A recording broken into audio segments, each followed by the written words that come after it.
With the coach Dave Bell at the end of a busy week for the Sens, script flips a little bit tonight. How did this game match up to maybe what you expected after yesterday? Well, we had the same referee, so we expected the same amount of penalties, and that's what happened. So it takes the flow out of the game. I like when we can play four lines and roll them over and play with a high pace, then that's when we're our best. So we get into that and it stalls out and guys get sitting on the bench, so that was tough. But, a great first period and you're up by two. You got to find a way to either score that next one or deny them from getting back in the game. We talked about defensive scoring yesterday. You get Dylan Hetherington and Lassie Thompson both counting.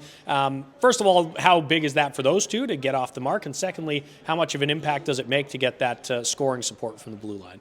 It's always nice, and a guy like Dylan Hetherington that's just a catalyst on the penalty kill and a defensive specialist to get a goal, it raises the bench up. They all are happy for him, and it's great, and he loves to get rewarded for it. So that's nice, and it just breeds more confidence for those guys, and it makes other teams have to defend all five guys out there.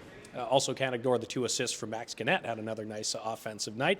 How about in net? Levi Marilainen makes the long trip up from Texas and puts in a pretty solid performance.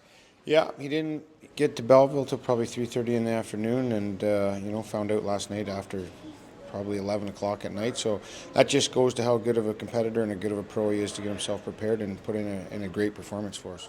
Want to get a thought on Cam Saprika as well. He didn't play a whole lot, obviously joining this team new, but that's quite the story for a Belleville kid to suit up for Belleville's team. Yeah, it's unfortunate. I mean, all the power plays and the penalty kill, the 4-on-4, the 3-on-3, it's tough to throw a guy into that. But you know what? I've watched Cam over the summers and skates here, and he's competed and worked hard in the summer to improve his game. And, when we were looking for a call-up, you take that into consideration. I've had eyes on him. I've seen him skate. I've seen how hard he worked in the summer. So he's going to stick around here this week, and, we're going to get more look at him at practice and get some reps and, just get him more comfortable with the systems and see where the week goes.